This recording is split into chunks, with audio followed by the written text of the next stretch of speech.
चीज है।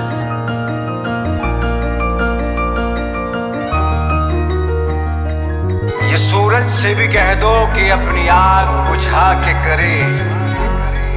ये सूरज से भी कह दो कि अपनी आग बुझा के करे। अगर उससे बातें करनी है तो फिर नजर झुका के करे, तो फिर नजर झुका के करे।